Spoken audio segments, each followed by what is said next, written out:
नमस्कार दोस्तों, रीट 2022 की घोषणा हो चुकी है और आप सबको पता है 14 और 15 मई को एग्ज़ाम है। वैसे गवर्नमेंट ने घोषणा कर दी है, लेकिन अकॉर्डिंग टू लास्ट रीट दोस्तों एग्ज़ाम होना 14-15 मई को मुश्किल है। लेकिन 2023 का अगर चुनाव को देखें तो ये श्योर है कि आपका एग्ज़ाम 14-15 मई को ही होगा।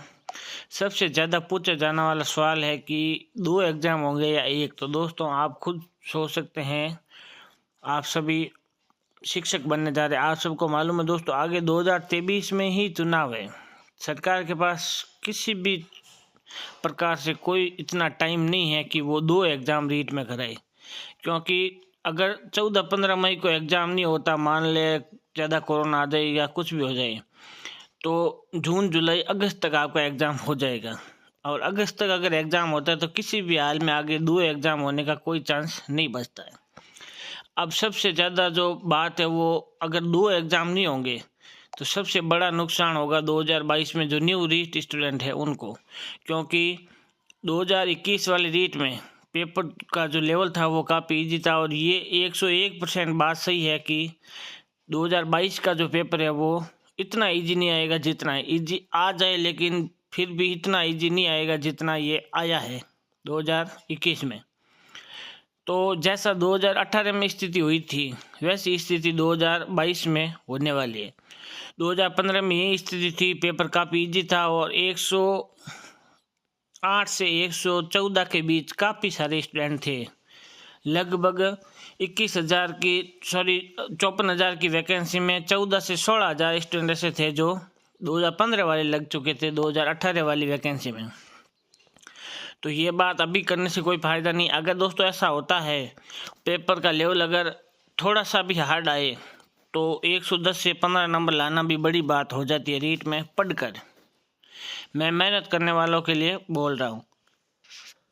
तो यहाँ पर दोस्तों अगर आप बात करें तो अगर आपके 110 प्लस बन रहे हैं, और चाहे भले ही एक एग्ज़ाम हो या चाहे 2 एग्ज़ाम हो, आपको तो फ़ायदा आगे वाले में मिलना ही है।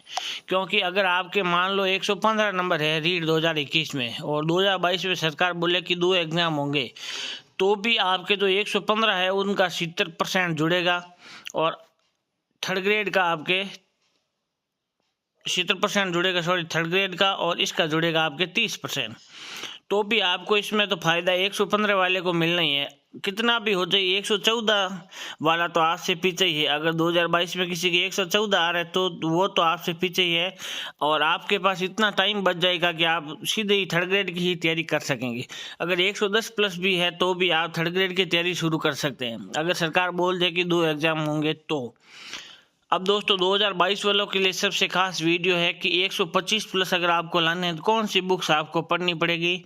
तो दोनों ही लेवल की बुक्स के बारे में बात करूंगा दोस्तों। बिल्कुल अगर आप ये किताबें पढ़ते हैं, मेरा बिल्कुल पिछले 2-2.5 साल से मैंने भी तैयारी की थी और सब तरह की बुक्स मैंने देख ली है। सबसे बेस्ट मटेरियल कौन सा है उसके बारे में यहाँ पर पूरी डिटेल से आपको मैं बताऊंगा। तो आपसे रिक्वेस्ट है वीडियो को लास्ट तक देखें, और कोई भी डाउट हो तो आप वीडियो के कमेंट बॉक्स में पूछ सकते हैं। चलिए सबसे पहले देख लेते हैं बुक्स के बारे में।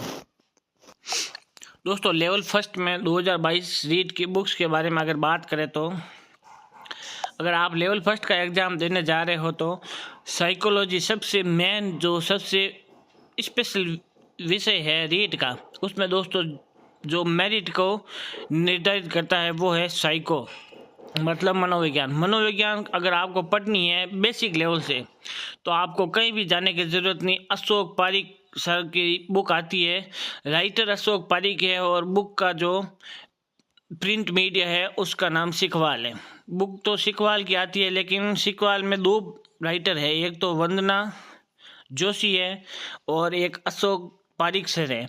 तो आपको अशोक पारिक सर वाली बुक लानी है। सिर्फ और सिर्फ 104 पेज की बुक है ओनली, और 104 पेज में इतना शानदार मटेरियल है दोस्तों कि आप एक सप्ताह में इस बुक को 2 बार रिवीजन कर सकते हैं। एक सप्ताह में इस बुक से आप 2 बार रिवीजन कर सकते हैं। और पढ़ना कैसे, आपको जैसे फर्स्ट यूनिट है, उस फर्स्ट यूनिट को आपको एक दिन में पूरा करना है, चाहे कुछ भी हो जाए। जब भी आप शुरू कर दिए, अगर आज मैंने साइकोलॉजी शुरू कर दी तो आपको पहले दिन 1 यूनिट तो आपको पक्का पढ़कर ही उसको छोड़ना है।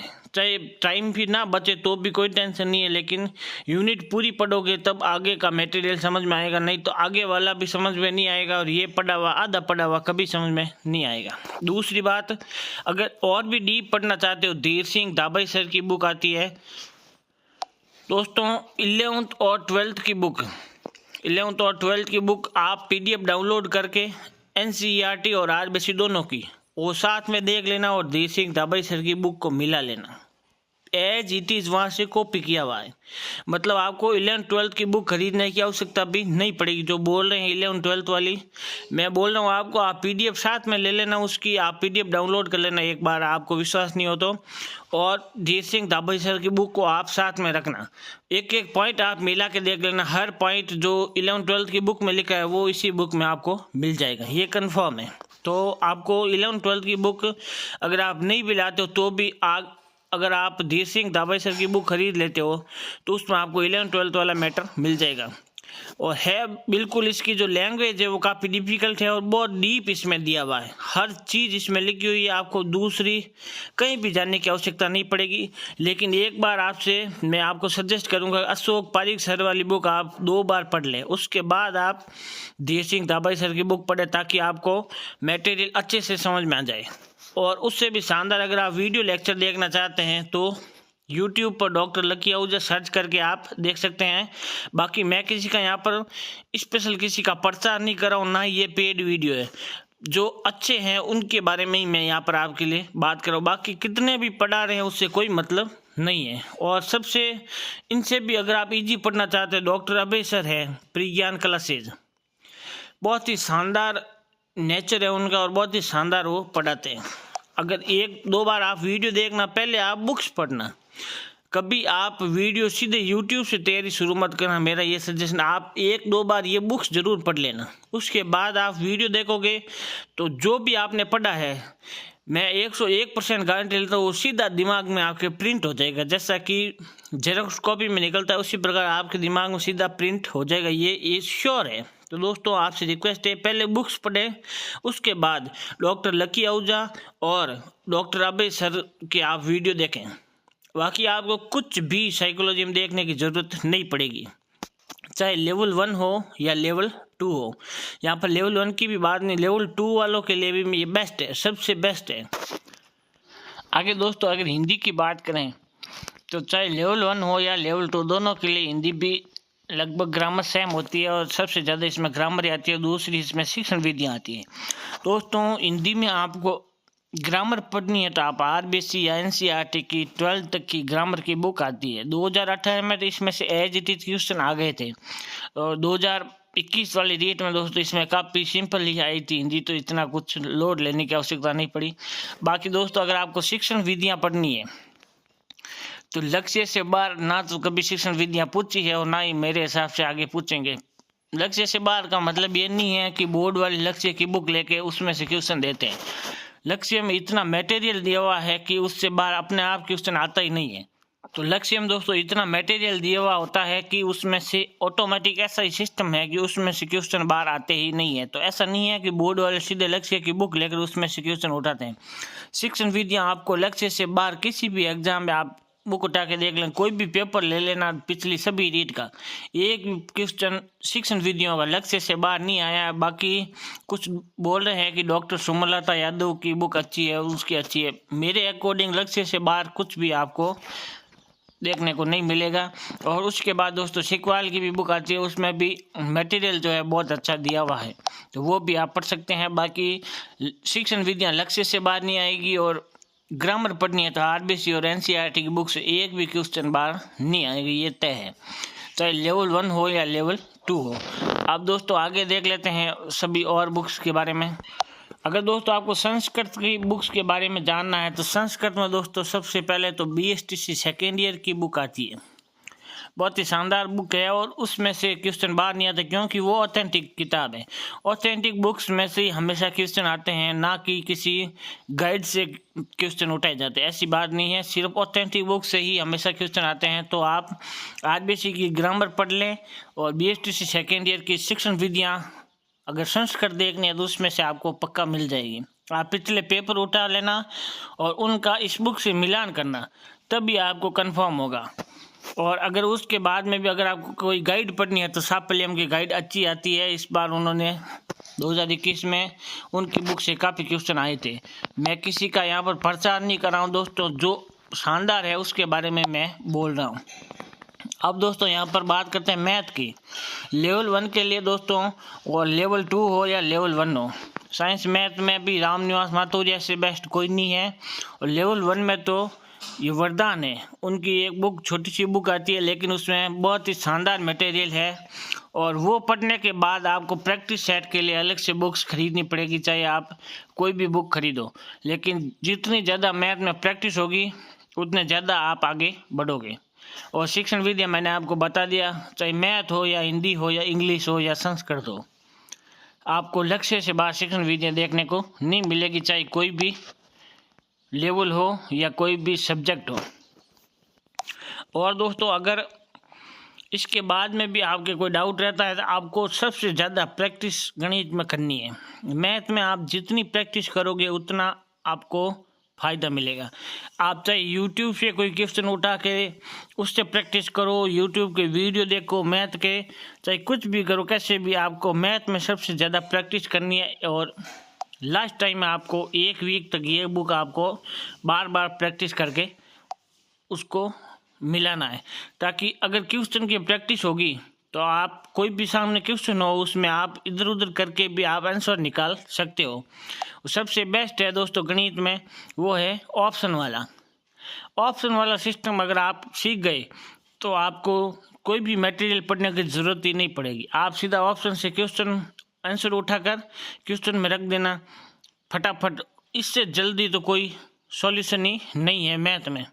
अगर मैथ में आपको सबसे ज़्यादा आगे जाना है तो आपको ऑप्शन वाला सिस्टम लागू करना ही पड़ेगा। अगर ऑप्शन वाला सीख लिया तो आपको कोई गणित में नहीं रोक सकता, ये सबसे बेस्ट है दोस्तों। अगर आगे बात करें तो ईवीएस है जो सबसे बड़ा मुद्दा बन जाता है लेवल 1 के लिए। पर्यावरण का इतना मटेरियल दिया हुआ है, इतना लंबा चौड़ा सिलेबस है कि उसको एक आदमी बैठकर 6 महीने रेगुलर पढ़े तो भी पर्यावरण का ये मटेरियल ख़त्म नहीं होता। इसलिए आपसे रिक्वेस्ट है क्लास 6, 7, 8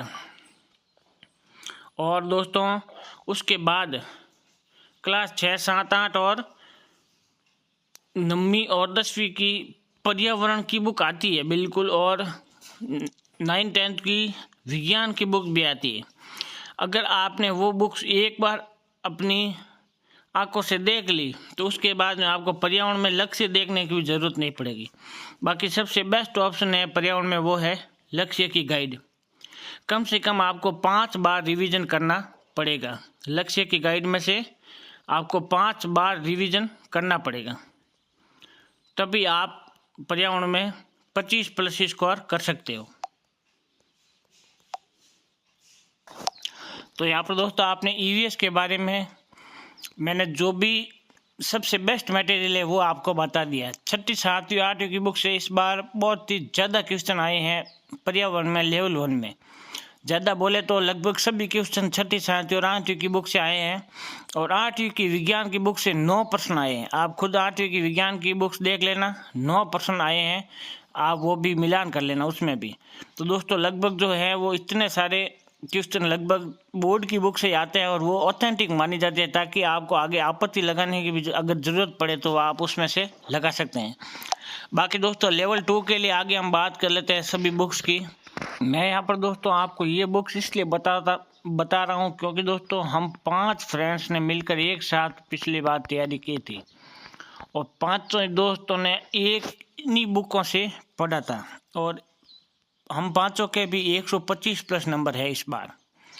5 दोस्तों के हमारे 125+ है सभी के। तो आप खुद सोचिए दोस्तों, इस बुक्स में काफ़ी शानदार मटेरियल है। और तो दोस्तों मैंने आपको बता दिया कि हम 5 फ्रेंड्स ने मिलकर एक साथ तैयारी की थी और सभी के 125+ नंबर है और सभी ये बुक्स ही हमने पढ़ी है। अगर आप चाहते हो आपको इस बुक्स के फ़ोटो खींचकर मैं अपनी चैनल के कम्युनिटी पोस्ट में डाल दूंगा, आप खुद देख लीजिएगा, वही बुक्स आपको खरीदनी है। और एक बार अगर आप ये बुक्स लाकर आप खुद तैयारी करोगे तो आपको वास्तव में सेटिस्फिकेशन मिलेगा कि ये मटेरियल जो है बहुत अच्छा है, और उसकी जो लैंग्वेज है मटेरियल में लिखी हुई बहुत ही शानदार लैंग्वेज, जो भी बुक्स मैंने बताई है। यहाँ से दोस्तों आपको अगर पर्यावरण में अच्छे नंबर लाने हैं 25+ तो आपको 6ठी 7वीं 8वीं की बुक्स एक बार पहले आपको ये पढ़नी है, उसके बाद आपको लक्ष्य की गाइड पढ़नी। एक बार आज ही अगर आप चाहते हो तो 6ठी 7वीं 8वीं की बुक्स लाकर आप शुरू कर दो तैयारी, और उसके बाद दोस्तों आप ये लक्ष्य की गाइड लेकर आ जाना। दोस्तों यहाँ से आपको एक भी क्वेश्चन, चाहे तो शिक्षण विद्या हो चाहे थ्योरी हो, सभी आपको यहाँ से मिल जाएगा। उसके बाद दोस्तों आपको कहीं से भी कुछ भी पढ़ने की ज़रूरत नहीं पड़ेगी। बहुत ही शानदार बुक्स है ये सभी। और दोस्तों इसके अलावा अगर कोई भी डाउट हो तो आप वीडियो में कमेंट बॉक्स में आप पूछ सकते हैं, आपके हर कमेंट का रिप्लाई दिया जाएगा। कोई भी बुक्स अगर आपको चाहिए तो आप उस बुक्स के बारे में कुछ भी अगर आपको जानना है तो आप वीडियो के कमेंट बॉक्स में पूछ सकते हो। बाकी दोस्तों यहाँ से इसके अलावा कोई भी मटेरियल आपको कहीं भी प्रॉब्लम नहीं आएगी। अगर एक बार आपने ये मटेरियल पढ़ लिया तो आप रीट में 125+ स्कोर कर सकते हो। लेकिन आपको तैयारी अच्छे से और लगभग रोज़ के 6 से 7 घंटे दिन में और 4 घंटे रात में, लगभग 10 से 11 घंटे आपको स्टडी करनी पड़ेगी। और ये जो टाइम है, अगर आपने सिर्फ 4 महीने रेगुलर ये टाइम अगर आपने रख दिया तो श्योर है आपके 125 नंबर कोई नहीं खा सकता रीट में, चाहे पेपर कितना भी हार्ड क्यों ना आ जाए। ये मटेरियल और रोज़ के 10 से 11 घंटे और स्टडी करनी है आपको 4 महीने तक रेगुलर आपको पढ़ना है। और रोज़ के 10 से 11 घंटे, 6 से 7 घंटे आपको दिन में और 3 से 4 घंटे आपको शाम को पढ़ने, रात को। और चाहे तो रात को पढ़िए या सुबह जल्दी उठकर पढ़िए। मेरे अकॉर्डिंग सुबह 4 बजे उठकर पढ़ने का समय जो है वो उससे ज़्यादा अच्छा टाइम कोई भी नहीं है। बाकी दिन में आपको अलग से रूम सेपरेट ले लेना, उसमें आपको स्टडी करनी है। दोस्तों श्योर है आप 125+ स्कोर करोगे अगर ये मटेरियल और ये टाइम अगर आपने अरेंज कर लिया तो। इसके अलावा भी कोई भी डाउट है तो आप वीडियो में कमेंट बॉक्स में आप पूछ सकते हो, आपके हर कमेंट का रिप्लाई मिल जाएगा। दोस्तों वीडियो अच्छा लगा तो अपने दोस्तों के साथ ज़रूर शेयर करें और चैनल को ज़रूर सब्सक्राइब करें।